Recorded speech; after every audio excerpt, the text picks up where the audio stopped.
Bien, gloria al Señor, buenas tardes, bendiciones a todos los que están escuchando, mis queridos hermanos. Que la paz del Señor una vez más repose sobre estas casas, vuestras familias y sobre vuestros ministerios. Y bueno, vamos a seguir tratando, pues como les prometí, esta va a ser la 8ª grabación.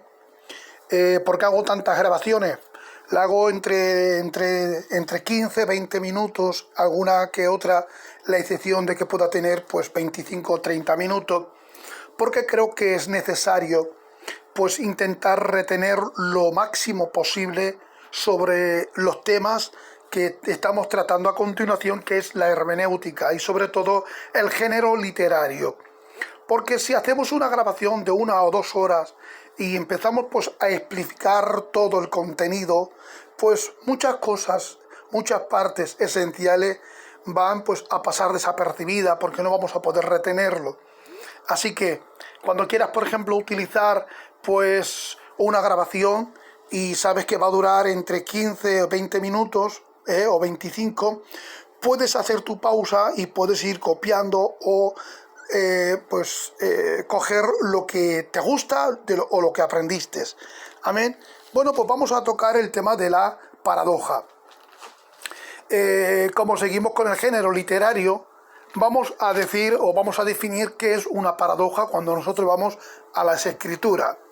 La paradoja, queridos hermanos, implica una afirmación contraria a la opinión común.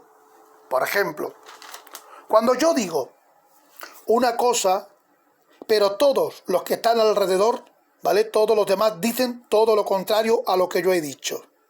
Y esto podemos verlo en el libro de Mateo, en el capítulo 19 y verso 24.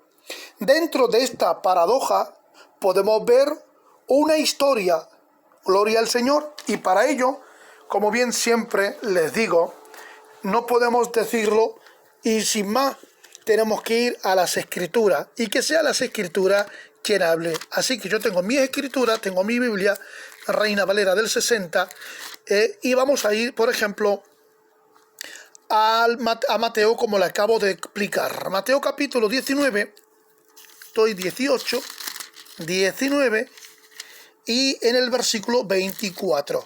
Gloria al Señor. Y vamos a leer en el verso 24, y dice así, en el nombre bendito de Jesús, dice: otra vez os digo que es más fácil para un camello, ¿vale? Que es más fácil pasar un camello por el ojo de una aguja que entrar un rico en el reino de Dios. Sus discípulos, oyendo esto, se asombraron en gran manera, diciendo: ¿quién pues podrá ser salvo?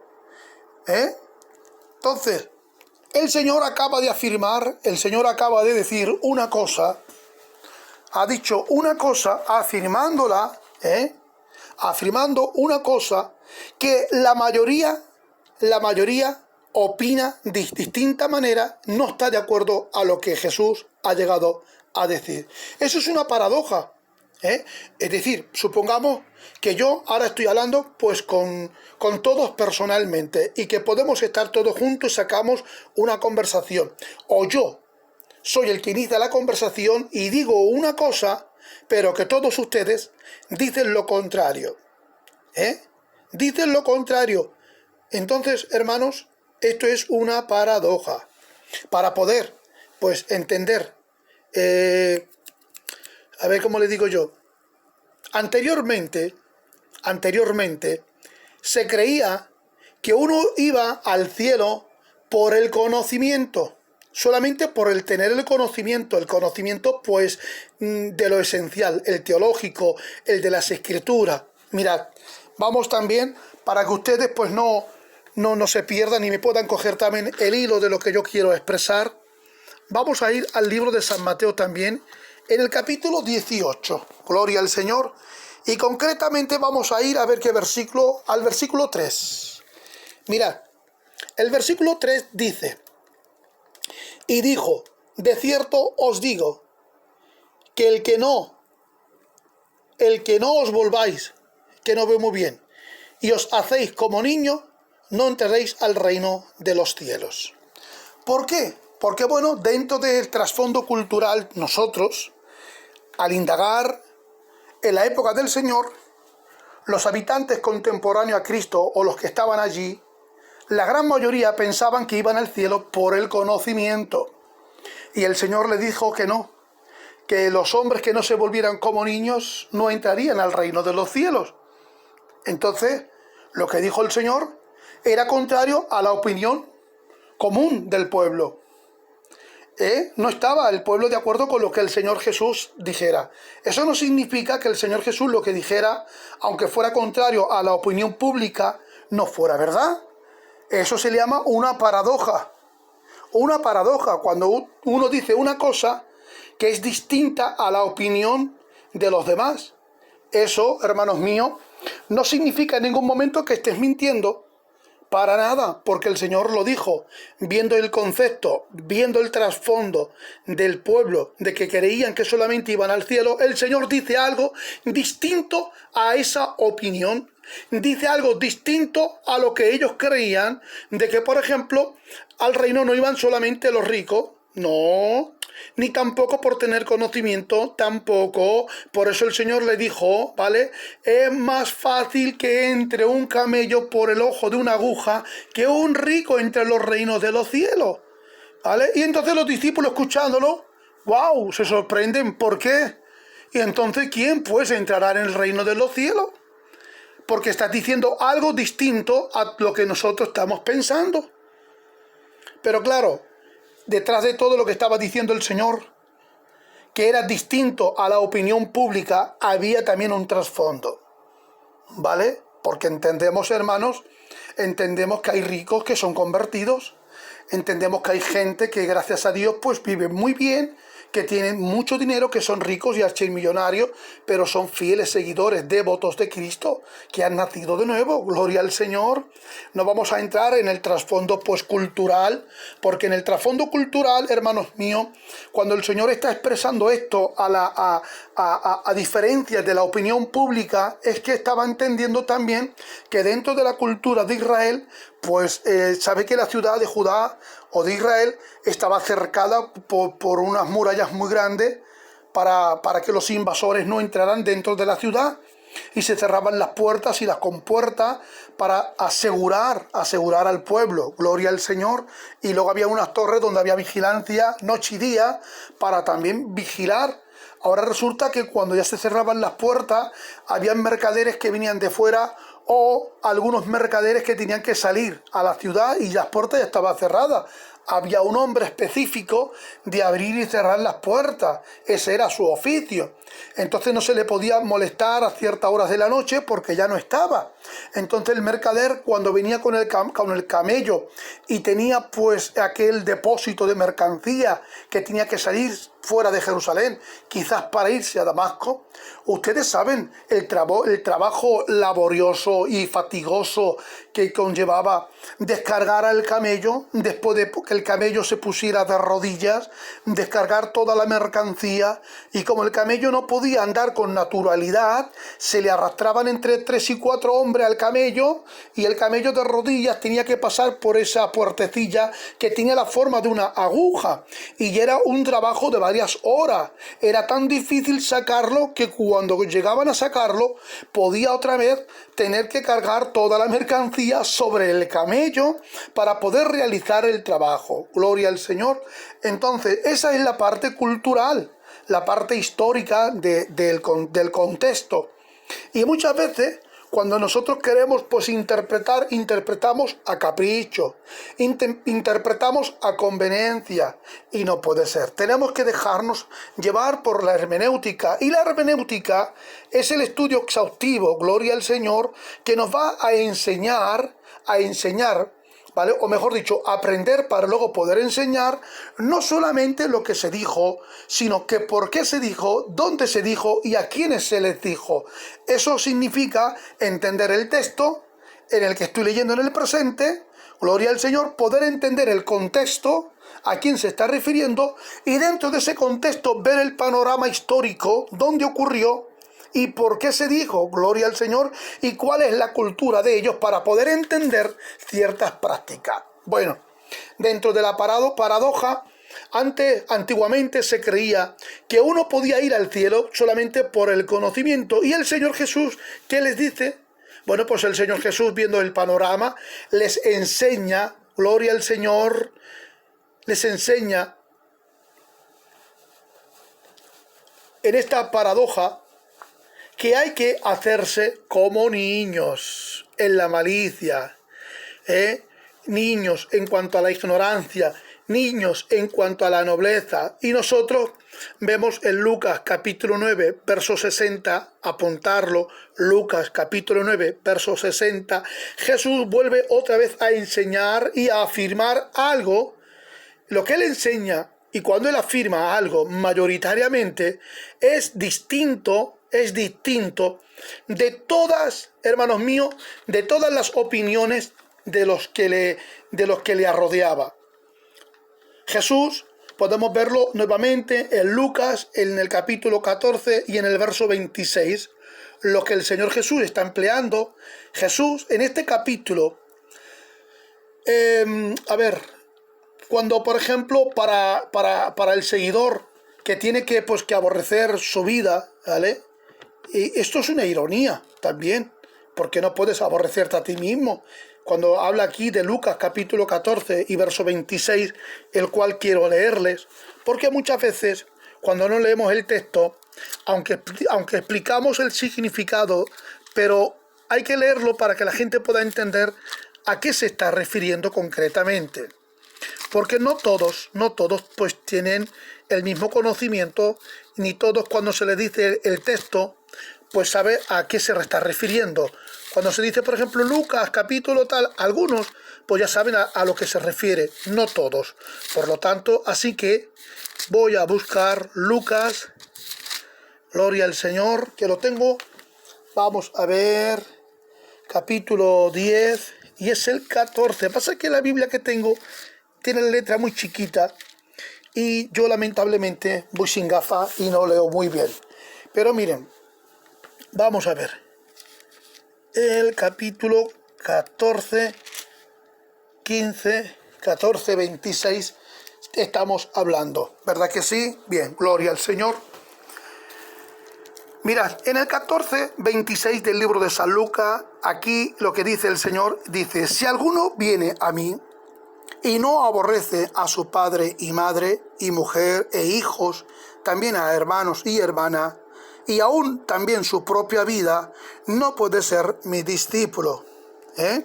Aquí, bueno, está diciendo el Señor algo distinto a la opinión pública, porque el público, el pueblo en general, no opinaba como está opinando el Señor Jesús, no enseña lo que estaba enseñando el Señor Jesús. Aparte de que acá hay una paradoja, pues también hay una ironía. La ironía es que por ejemplo, ¿cómo vas a aborrecer tu propia vida? El Señor en verdad es una ironía lo que está utilizando también aquí. No quiere que te aborrezcas, no quiere que haya un autorrechazo, todo lo contrario, sino más bien que te estimes, que te valores por los principios que Dios ha establecido en tu vida. Gloria al Señor. Así que, entonces, lo que el Señor quiere, hermanos míos, que te valores. Y cuando Él dice que tienes que aborrecerte tu vida, está hablando, hermano mío, irónicamente, y lo que significa es aquellos a los que, por ejemplo, a ver cómo decir yo, a los que se aman a sí mismos más que a Jesús, aquellos que aman más el trabajo, aquellos que aman más pues el estar con la familia, aquellos que ponen como principio y como una prioridad el estar con la familia antes que a mí, aquellos que aman su ego, el protagonismo, su propia vida antes que obedecerme a mí, no es digno de seguirme. Te amas, valorízate, ama a la familia, estate por la familia, porque todo el tiempo que estés con la familia parecerá poco, pero no te olvides que en el centro de tu vida, la prioridad de tu vida es amar a Dios sobre todas las cosas. ¿Os dais cuenta? Amarás al Señor tu Dios con todo tu corazón, con todas tus fuerzas, con toda tu alma y con tu mente. Gloria al Señor. Entonces, lo que aquí nos está enseñando el Señor en esta paradoja es que Él dice algo distinto a la opinión pública. Y yo quiero decirle que cuántas veces nos ha pasado esto, ¿verdad que sí? Que hemos dicho algo que ha chocado, que ha hecho un impacto, porque lo que hemos llegado a decir es totalmente distinto a lo que la gente de nuestro alrededor pues ha llegado a pensar o a decir. Bueno, ¿ves? Aquí pues vamos a dejar este tema sobre lo que es la paradoja. La paradoja consiste, mis queridos hermanos, en decir algo, ¿vale? En decir algo que es distinto a la opinión pública. Gloria al Señor, a lo que la gente está enseñando distintamente a lo que uno enseña. Bueno, en cuanto a la hipérbole, que ya hemos tratado de repaso, creo casi en todas las grabaciones, quiero decirle que la hipérbole, como género literario, es una figura literaria que implica una exageración tanto, hermanos míos, tanto hacia lo mucho o hacia lo poco. Por ejemplo, cuando nosotros vamos al libro de Números, Antiguo Testamento, en el capítulo 13 y en el verso 33, allí se dijeron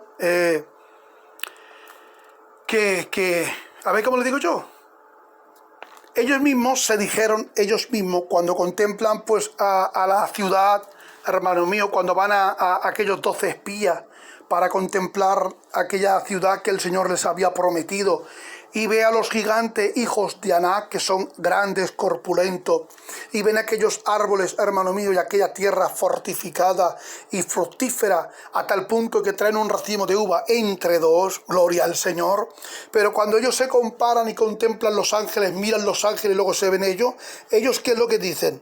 Cuando llegan al pueblo, cuando llegan ante Moisés, dicen, nosotros éramos como langostas, éramos como cosas insignificantes.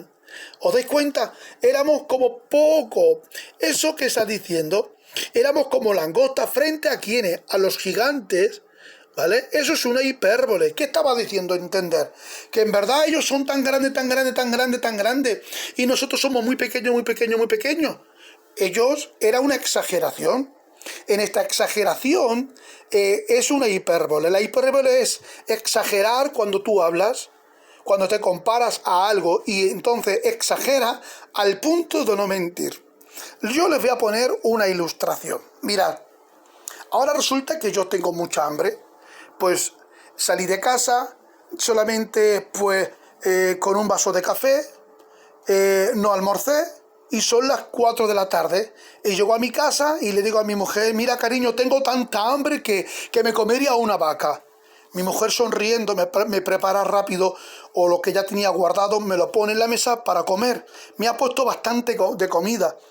No hay ninguna vaca, porque ella ha entendido mi forma de exagerar, que no he mentido. Le estaba diciendo a mi mujer, tengo tanta hambre que pongas lo que me ponga, me como. Tengo tanta hambre que me comería una vaca. En sí, aunque he mencionado la vaca porque es grande, me la comería, ¿vale? Pero no me refiero a eso es una exageración. Es un modo de emplear exagerado sin mentir. Y también lo vemos que Jesús utilizó la hipérbole. La hipérbole también la utilizó el Señor Jesús. Y lo podemos encontrar en el libro de Mateo, capítulo 7, verso 3, verso 4. Gloria al Señor. Y, por ejemplo, cuando el Señor Jesús le dijo a los discípulos, si tuvierais fe como un granito de mostaza, pequeñito, ¿os dais cuenta? Le diríais a este monte es gigante, la fe como un grano de mostaza es muy pequeñita. Le dirías a este monte, desarraígate, quítate de este lugar. Y la pregunta sería, ¿es de verdad? Con una fe tan pequeñita, con esa fe empleada, ¿podríamos decirle a un monte gigante que saliera de ese lugar para plantarse en otro? No, hermano. No, ni con mucha fe, con mucha fe podrías quitarlo, dando a entender, en cuanto a la interpretación correcta, bajo la luz de la hermenéutica, vemos que es una hipérbole, y la hipérbole que nos enseña a la hora de interpretar, nos enseña que con un poco de fe bien empleada podemos decirle las cosas, a los problemas, a las circunstancias, que por muy grande que sean, como el monte, podríamos decirle, quítate de aquí y plántate allá, dando a entender que lo imposible se hace posible con la fe. Así, queridos hermanos, esta va a ser pues la 8ª grabación sobre el tema de la hermenéutica bíblica.